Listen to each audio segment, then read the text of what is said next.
2년 전에 플레비언 개혁연대에서는 그 목사의 일에 대하여 칼럼을 올린 적이 있습니다. 그 목사님의 안수기도 극과 극이 통해버린 참사라는 제목으로 링크는 설명란에 링크를 올려놓도록 하겠습니다. 40분에 달하는 긴 칼럼이지만 굉장히 핵심을 찌르고 통찰력이 빛나는 분석이라 생각합니다. 그분은 교회 교인이 아닌 외부인으로서 그 교회요. 그 교회 교인이 아닌 외부인으로서 그 목사에게 플레비언 개혁연대 고문을 부탁했을 정도로 친했고 또 그 칼럼을 만들어 올린 이유도 그 목사가 그 단체의 고문이었기 때문에 유야무야 이름을 내리는 것으로 그냥 끝내버릴 수는 없었기 때문입니다.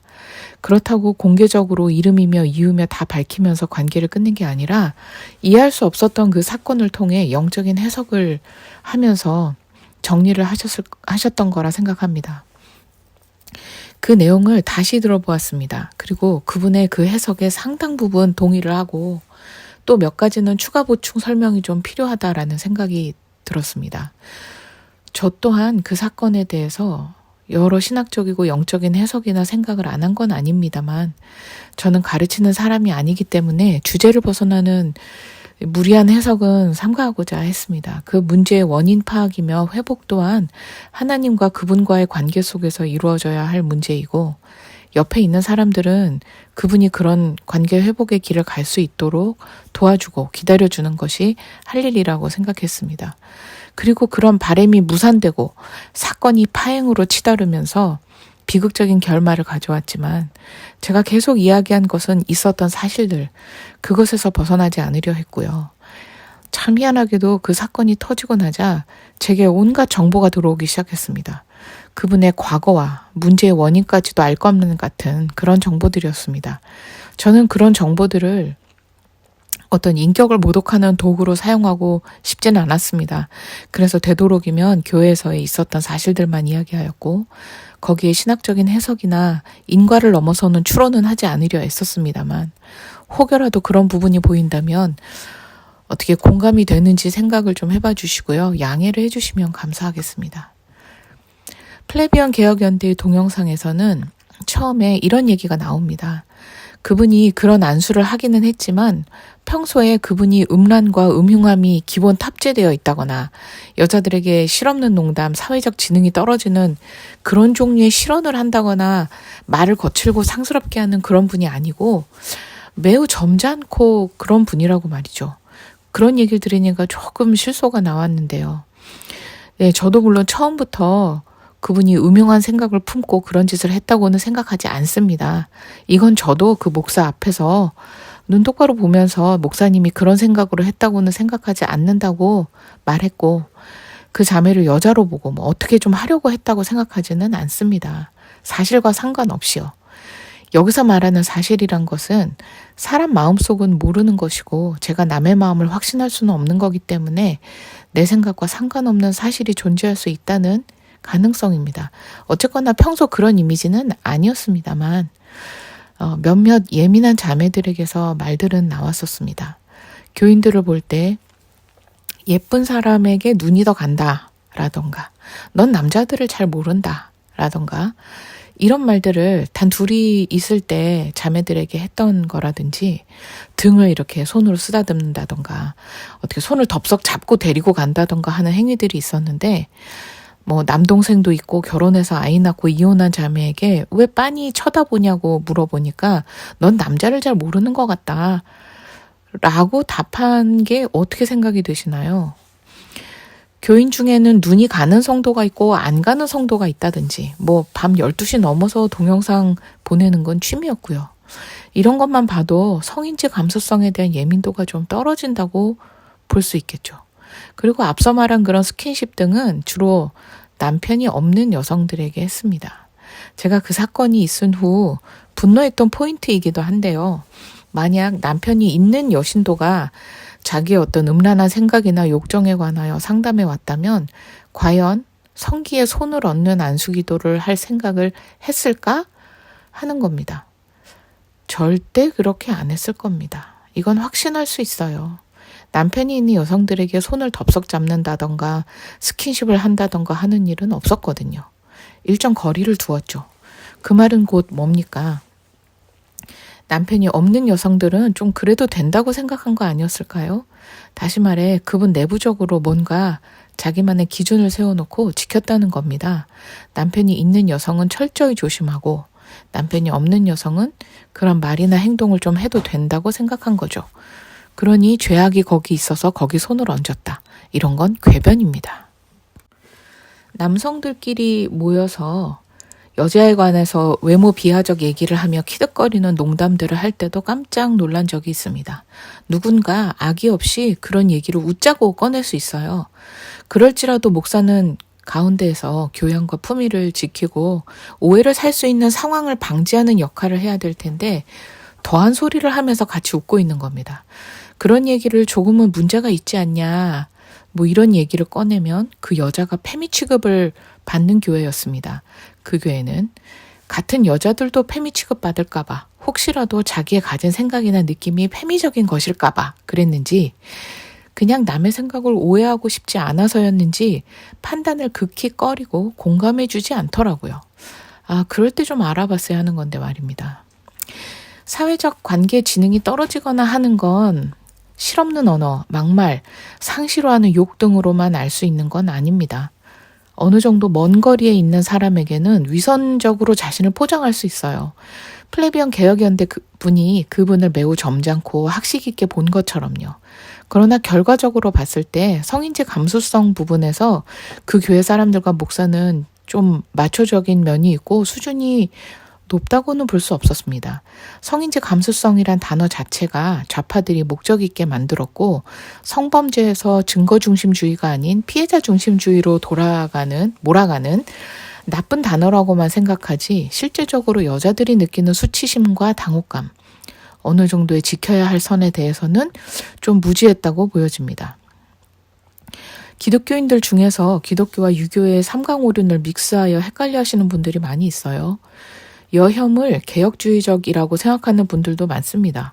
성경에서도 여자는 가르치지 말라, 수건을 써라, 하와 때문에 아담이 타락한 거다, 이런 말들이 있으니 실제 기독교는 여성을 어느 정도 탄압하고 비하한다고 기독교 비판 쪽이든 옹호 쪽이든 그렇게 생각하시는 분들이 있는데요.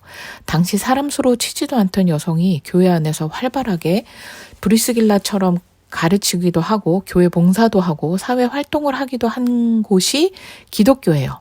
교회였어요. 다시 말해 여성의 인권이 오히려 크게 신장하기 시작한 곳이 기독교였단 말입니다. 청교도 때는 기독교에 큰 발전이 있었던 때이기도 하지만 노예제도도 공존하였습니다. 그들이 어느 세대보다 신앙적으로 뛰어났던 것도 사실이지만 그들의 모든 것이 다 옳기만 한 건 아니라는 거죠. 그런 걸 구분할 줄 알아야겠죠. 성공회식 예배를 거부했던 제니 게데스는 어땠습니까? 무엇을 믿고 있는지 분명하게 아는 여자였어요. 저는 이분을 생각할 때마다 공청회에서 왜 의자도 안 집어던지고 그렇게 참고 점잖게 해결하려 했는지 후회가 막심입니다. 브리스길라 얘기도 했지만 여자가 가르칠 수 없다는 것은 공식적으로 단상에서 전교인을 가르치는 설교를 하지 말라는 것이지, 교회 안에서 성경학교나 그룹 성경 공부 등은 현실적으로 여자들이 하지 않을 수가 없어요. 그리고 하나님이 남자에 혼자 지내는 것이 좋지 못하여 여자를 만들어주셨죠. 남자와 여자는 균형을 잡기 위해 모두 필요한 존재들인 것입니다. 교회 안에서 여자를 비하하고 유교적으로 장유유서 같은 걸 적용하고 그런 게 개혁주의가 아니라 스스로 자신들의 어리석음과 부족함을 안다면 교회 일에 대한 의논이나 결정을 할 때 여자는 무조건 배제하는 것은 성경적이라 볼 수 있을까요? 더구나 이 사건 때는 공식적인 당회도 아닌 비공식적인 회의였는데다가 그들 논리대로면 자격이 있는 사람은 남자들도 아무도 없었습니다. 말 그대로 비상대책이 필요했죠. 거기 남자 여자가 무슨 상관입니까? 거기다 피해자가 여자인데요. 그리고 무슨 직분이고 이딴 소리 하는데 교회의 정식 회원이면 자격은 충분한 겁니다. 교회에 문제가 생겼으면 그건 각자 모두의 문제예요. 질서를 위해서 직분자도 두고 결정권이 있는 의회도 만들고 하는 거지. 그런 거 아무것도 없는데 무슨 직분자 찾고 남자 여자 따지고 있습니까? 조선시대예요. 여자는 남자 의원이 맥을 잡을 수 없으니 손목에 줄 매달아서 맥 잡는 게 그게 진료예요? 제정신입니까? 뭡니까? 그때 신학생이 저에게 여자인 저하고만은 얘기할 수 없고 남자가 배석해야 된다고 했습니다. 그래서 제가 그것까지 다 받아들였어요. 그렇다면 할 수 없이 다른 사람에게 얘기를 해야겠다. 그리고 가장 가해 목사에게 절대적으로 호의적인 사람들로 회의 인원을 구성하자고 하였습니다. 제가 이렇게까지 다 했는데 다음날 그들은 말을 바꾸고 목사와 피해자매 모두 함께 삼자대면으로 배석하지 않으면 절대 자기들도 참석하지 않겠다 통보하더군요.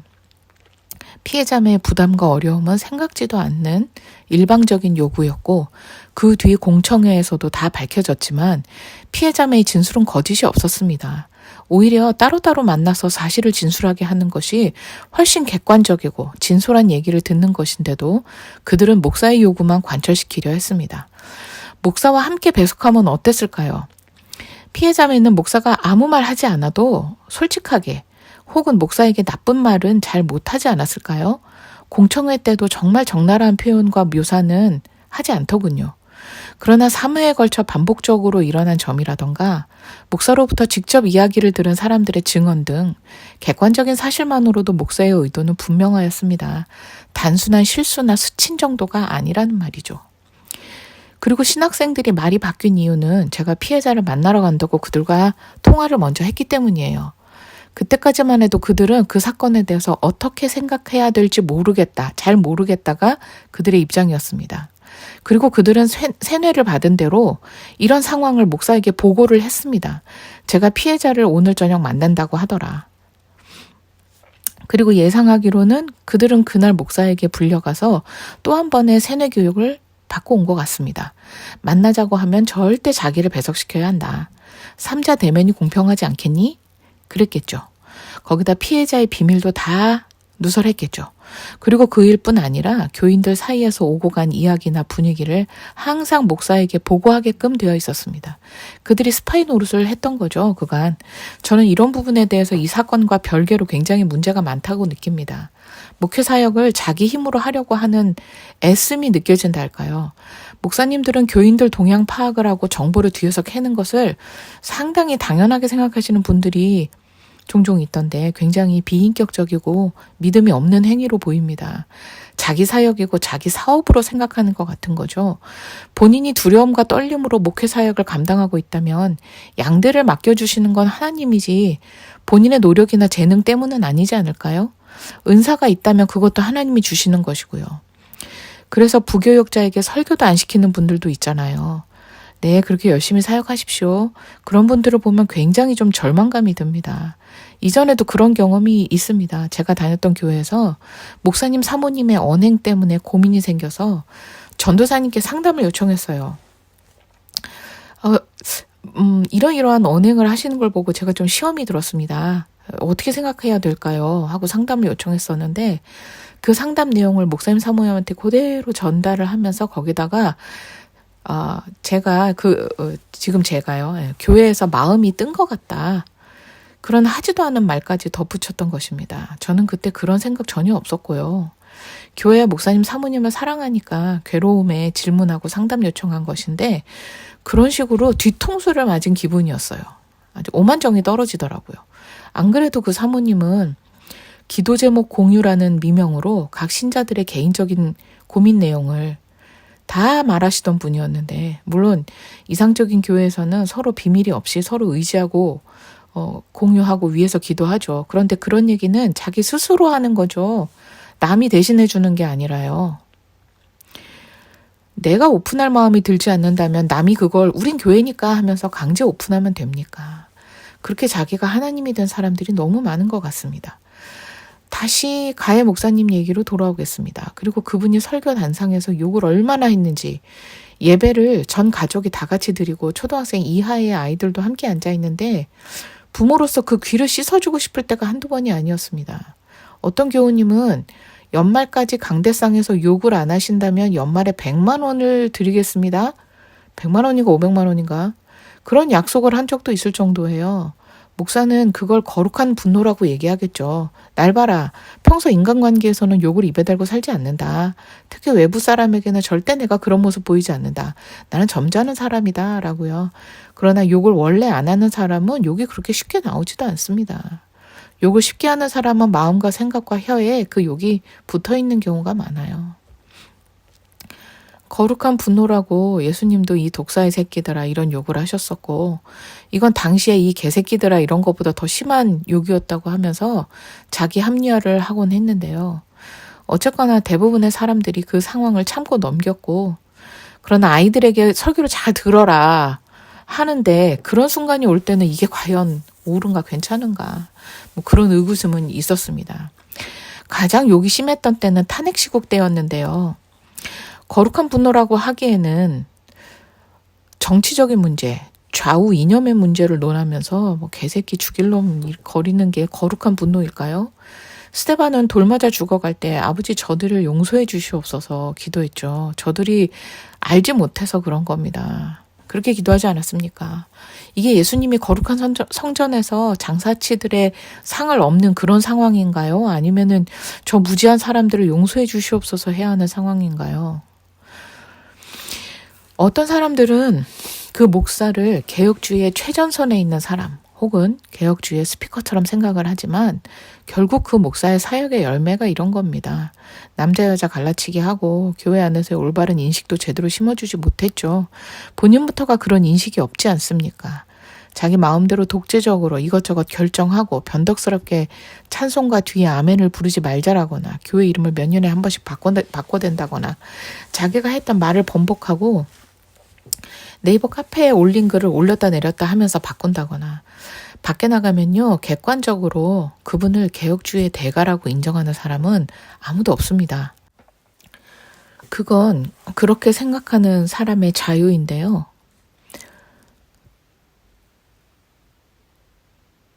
그렇기 때문에 그렇게 교류를 하면서도 개혁주의에 대해 제대로 알지를 못하는 겁니다. 그게 그분의 특징입니다. 그분의 후광 효과는 수많은 독서 이력이고 뭐 거의 집에 들어가지 않으면서 교회에서 숙식을 해결하면서 밤늦게 새벽까지 책 읽고 기도한다고 하였는데 사실 인풋에 비해 아웃풋이 너무 빈약하지 않았는가 하는 생각이 듭니다. 뭘 물어보거나 하면 제대로 답변을 해주는 경우가 뭐 많지 않았습니다. 그 동영상을 만드신 분도 개혁주의에 대해서 비판을 많이 하시는데요. 그분과 교류하고 분명 여러 가지 물어봤을 텐데도 일방적인 주장만 들었을 뿐 제대로 설명을 듣지 못한 것 같습니다. 책 소개가 대부분이고 심지어 어떤 단체에서 강의를 요청했을 때도 책 소개만 하다 왔다고 들었거든요. 동영상에서는 계속해서 공청회 관련 얘기도 나오는데요. 어떤 자매가 목사에게 성적 범죄는 다 성기에서 나옵니까? 그래서 성기에서 마귀를 쫓아내야 합니까? 성기가 아니라 뇌가 문제는 아닙니까? 하고 질문을 하니까 뭐 질문이라기보다는 항의인데 목사는 그 말을 듣고 그러면 뇌에 마귀가 있습니까? 머리에 손 얹고 뇌만 빼면 모든 죄가 다 없어지겠네요? 하고 화를 내면서 답변을 합니다. 그 답을 듣고 거기 있는 사람들이 더 이상 말을 못했습니다. 플레비언님은 그 침묵을 이해를 못했는데요. 사실 그때 너무 기가 차서 말을 못한 게 맞습니다. 거기서 말을 꺼낸다면 지금 그게 무슨 소리냐고 말이 되는 소리를 하시라고 화를 내고 뭐 야유를 보내거나 해야 되는데 너무 말도 안 되는 소리를 하니까 정상적인 사람이 그런 말을 들으면 똑같은 수준으로 말싸움하는 거 외에는 뭐라고 말을 하겠습니까? 그렇게 진흙탕 싸움을 하다 보면 본질에서 또 벗어날 수 있기 때문에 오히려 입을 다물었습니다. 무튼 공청회에서도 목사는 하나도 반성하는 모습이 아니었죠. 그래서 이런 공청회를 하면 우리 편 사람들이 많으면 많을수록 좋은 겁니다. 그래야 어떤 사람은 적절한 질문을 준비하고 전략을 세우고 어떤 사람은 야유를 보내기도 하고 어떤 사람은 불법적 행위가 일어나지 않나 잘 살펴보고 어떤 사람은 기록하고 어떤 사람은 녹음하고 등 역할 분담이 전략에 맞게 이루어져야 가장 효과적인 공청회가 되는 겁니다. 저쪽에서 어떻게 나올지 모르기 때문에 서로 돕는 손길들이 많은 게 좋은 거죠. 저도 유인물을 갖고 나오려다 빼앗기고 문을 비켜주지 않는 등의 감금 행위가 있었지만 우리 측 사람들이 많았다면 증거 확보 및 증언에 유리했을 텐데 체증에 실패하여 죄책을 지우지 못했습니다. 그들은 그러니까 그런 인식, 범법 행위에 대한 인식이 너무 없어요. 아무튼 비대위 측 사람들이 잡소리를 못하게 하고 그 안수 행위가 성경적입니까? 아닙니까? 개혁주의적 신학에 맞습니까? 안 맞습니까? 결론적으로 이야기하라고 했을 때 목사는 그제서야 자기가 신학적 근거 없이 자의로 한 것이 맞다고 인정했습니다. 그런 인정이 나왔으면 목사 옹호자들도 생각이 좀 바뀌어야 정상 아닙니까? 비대위가 문제 삼은 건 그런 거였어요. 목사가 개혁주의라는 신학보다 위에 있나요? 아니잖아요. 개혁주의 신학에 벗어나는 행위를 했다면 그 목사가 잘못한 거 맞잖아요. 목사는 무슨 치외법권입니까? 우리가 신봉하고 배우는 신학에 어긋나는 행위를 했고 그걸 본인이 인정했어요. 그것에 대한 책임이나 진정한 사과는 없고 앞으로 안 하면 되잖아. 이제 그만 좀 문제 삼어. 내가 무슨 심각한 죄 졌어? 왜들 그래 빡빡하게. 뭐 이런 분위기였어요. 이런 뻔뻔한 태도에서 한 발 더 나아가 저를 가리켜 좌파 패미라느니 자기가 함정에 빠졌느니 하면서 아니 외부인에게 울먹거리면서 자기가 한 짓을 말하더니 난 꼼짝없이 성추행범이 되었구나 까지는 인지를 했는데 그 다음에 함정에 빠졌구나? 이게 정상적인 반응이 맞나요? 나는 잘못한 게 없고 다만 함정에 빠진 거잖아요, 지금. 그래서 플레비언님은 왜 개혁주의에 선두에 있던 분이 왜 그런 행위를 했느냐. 그 배경적인 것을 파보고 싶으셨다는 겁니다. 그래서 굉장히 날카롭게 스스로를 고립시키고 결국 공허해져 버린 그 사람의 내면에 대한 탁월한 해석과 묘사를 합니다. 플레비언님의 해석은 깊은 심리 분석이 참 잘 해석된 경우라고 생각을 합니다. 목사의 내면 상태에 대한 그분의 해석은 정말 예리한 것 같아요. 그런데 거기에 개혁주의에 대한 비판을 많이 하셔요. 그것만 봐도 그 목사와의 교류에서 강요 같은 결론만 들었지 설득이 되고 성경적 해석에 무릎을 꿇는 동의는 얻어내지 못한 것을 알 수 있습니다. 그리고 그 목사를 개혁주의의 선봉장같이 혼자 고고하게 산 위에 선 성각자같이 생각하셨던 것 같은데 객관적으로 보면 전혀 그렇지 않았죠. 같은 개혁주의권 내에 적을 많이 만드는 스타일이었고 우리가 서로를 정죄하는 것보다 중요한 게 사랑 안에서 하나 되는 것인데 같은 형제들임에도 불구하고 전부 이단, 마귀 취급을 했죠. 한마디로 매우 극단적인 형태였는데 그게 정말 개혁주의의 참 모습일까요? 아닙니다. 이게 객관적인 사실이에요. 밖에 나가면 그 목사를 대가라고 인정하는 사람은 없어요. 그냥 그 교회 사람들은 우물한 개구리처럼 살고 있는 겁니다. 그 목사를 선택한 것이 자신의 선택이기 때문이겠죠. 그 현실을 빨리 인지하고 깨달아야 하는데 지나간 자기 세월이 무너지는 건 참을 수 없는 겁니다. 그건 저도 잘 알아요. 저도 신비주의 교회에서 성장했었기 때문에 그런 교회가 틀렸다는 것을 알게 되고 그때 배운 것들을 털어내고 틀린 가르침이었다는 것을 인정하는 것이 굉장히 힘들었어요. 그래서 자기 정체성의 기반이 흔들린다는 것이 무엇인지 너무나 잘 압니다.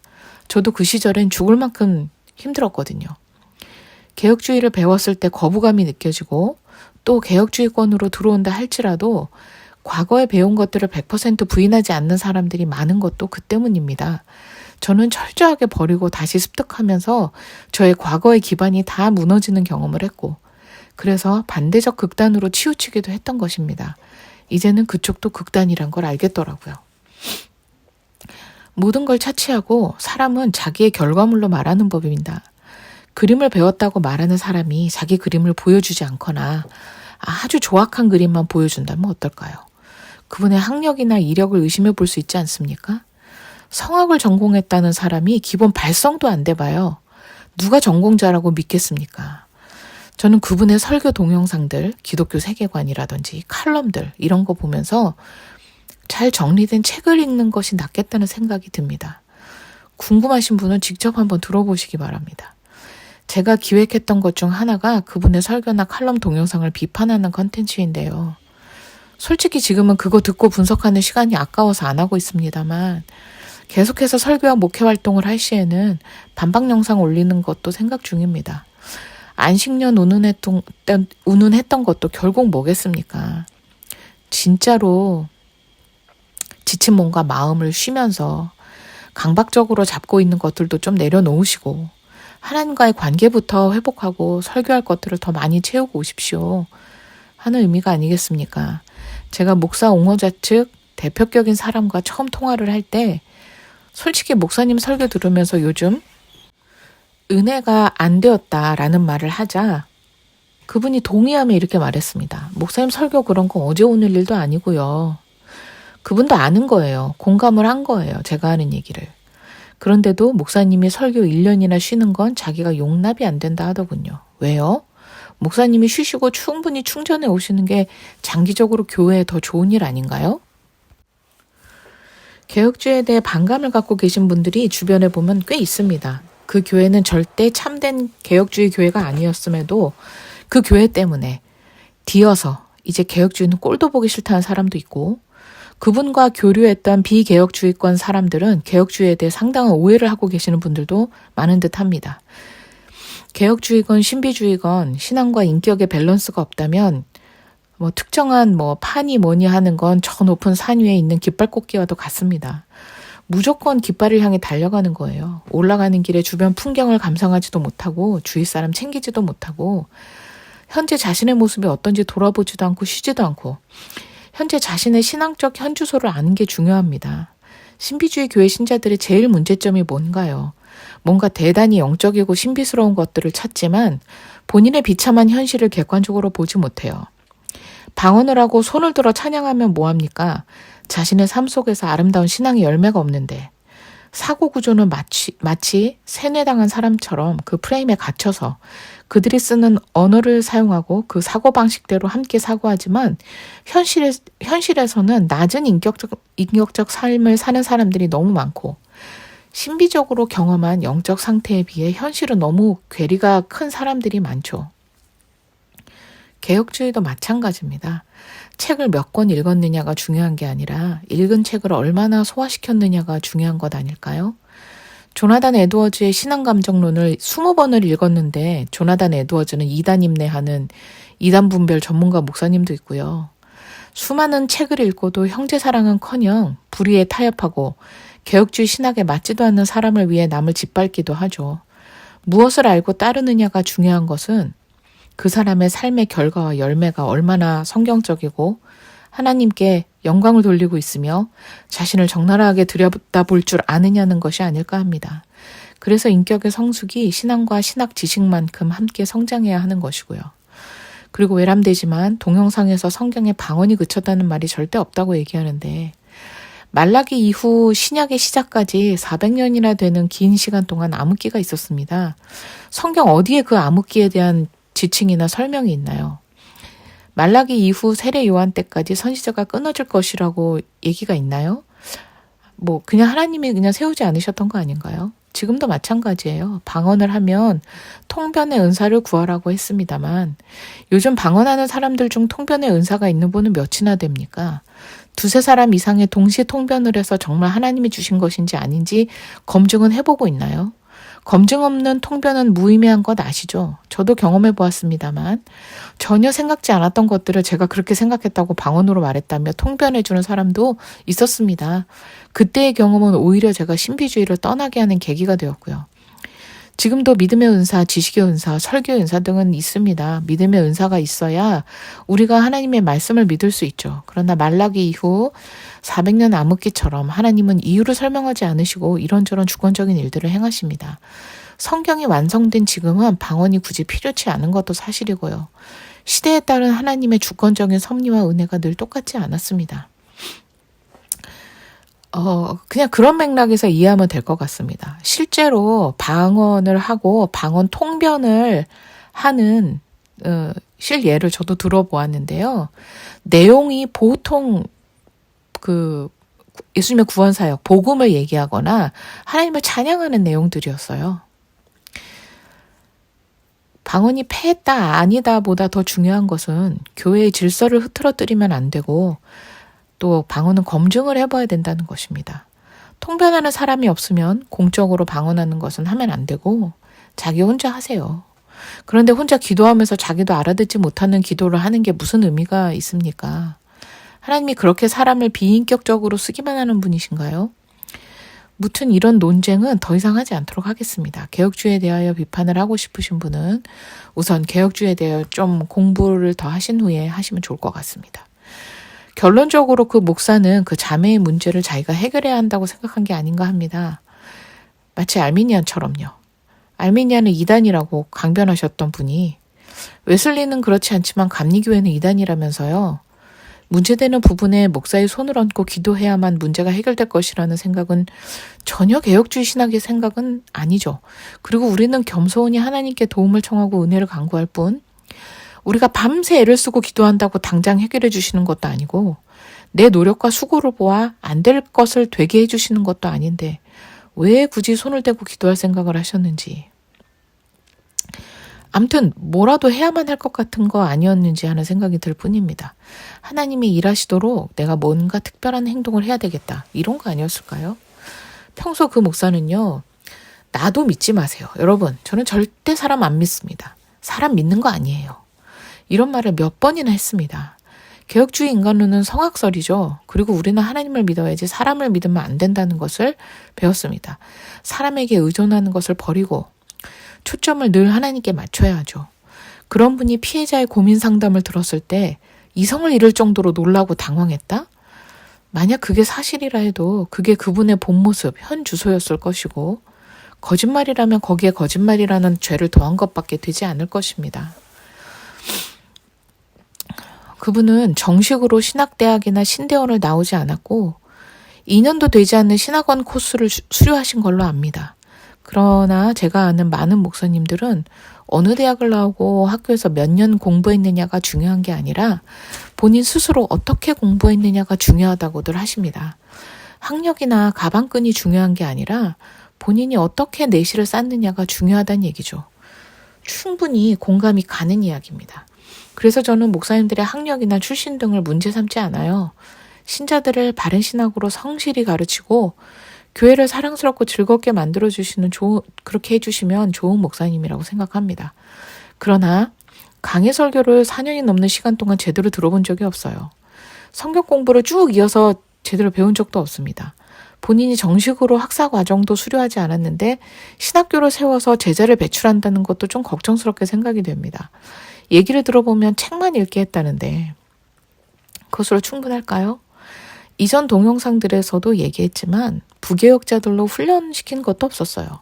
저는 대학을 들어갈 때 학원을 오래 다니지 않고 실기시험을 쳤던 사람입니다. 그게 저의 좀 컴플렉스여서 미대생이었는데도 미술학원 강사로 알바를 안 했어요. 저는 제 나름 그리고 들어왔기 때문에 입시생들에게 무엇을 어떻게 가르쳐야 하는지를 잘 배우지 못했다고 생각했기 때문입니다. 취미생이라면 가르칠 수 있었지만 입시생은 그들의 미래가 걸려있는 일이기 때문에 저 같은 사람은 좀 그릴 줄 알아도 입시미술은 가르치면 안 된다고 생각을 했고요. 교육이나 가르침은 대단히 중요하다고 생각합니다. 누구에게 배웠느냐가 미래를 가른다고 해도 과언이 아니죠. 그 신학교가 전광훈 목사의 1인 신학교와 무엇이 다른지 걱정되기만 합니다. 물론 그들처럼 신비주의적인 교회는 되지 않겠죠. 그러나 그 목사의 성기 안수를 용납한 사람들인데 괜찮을까요? 좀 걱정이 됩니다. 우리 모두에게 성령님의 조명하심이 우리 마음속의 어두움과 비밀을 밝히시고 하나님의 뜻에 무릎 꿇게 하시기를 기도합니다. 자꾸만 이런 영상을 올리는 이유는 사실이 알려져야 되기 때문입니다. 경찰서에서 몇 번이나 진술을 시키고 증거를 요구하는 이유와 비슷합니다. 사람이 말을 많이 하면 진실은 더욱 다각도로 얘기하며 선명해지고 거짓은 드러나기 때문입니다. 저는 일의 처음 시작 때부터 제가 원하는 어떤 결과를 위해 내가 옳다고 생각하는 결론이 나오게 하기 위해 일부러 애쓰지 않았습니다. 피해자를 만날 때 미리 목사 측에 알려주었고 회의에 남자가 배석해야 한다 해서 오케이. 배석할 남자분께 전화했더니 다음날 오전에 목사를 만날 거래요. 그래서 선입견을 심어주지 않기 위해 미리 얘기하지 않고 먼저 만나고 오시라 했습니다. 피해자가 앞에 나서고 싶지 않고 뒤로 빠지고 싶다길래 너는 아무것도 하지 않아도 된다. 빠져도 된다고 했습니다. 피해자가 두려워해서 피해자의 동의 없이 고발하지도 않았습니다. 6개월을 기다렸고 피해자의 허락과 동의 하에 고소고발을 진행하였습니다. 그 목사나 사람들 욕을 한 적도 없습니다. 목사의 옹호자들도 할 수만 있다면 도와주고 싶었습니다. 혹여 사람들에게 이야기할 때도 그들의 의견을 충분히 구했습니다. 제 생각을 강요한 적 없고 너는 어떻게 생각하느냐고 말입니다. 사람들이 도와주지 않고 등을 돌릴 때도 아무 말 하지 않았습니다. 그들에게 도와야 한다고 말하지도 않았고 물어보거나 관심 주지 않을 때는 저도 말하지 않았습니다. 지금은 그저 피해자 명예소송을 삼자고발로 하지 않은 게 후회가 될 뿐입니다. 피해자가 원하지 않아서 하지 않았습니다. 그 교회 남은 옹호자들은 피해자에게 고마워하시기 바랍니다. 그리고 제발 죄가 없는 분만 저와 그녀에게 돌을 던지시기 바랍니다. 목사를 교주로 떠받드는 이단적인 행태를 멈추시고 무엇이 교회와 교인들을 위한 일인지 생각해 보시기 바랍니다.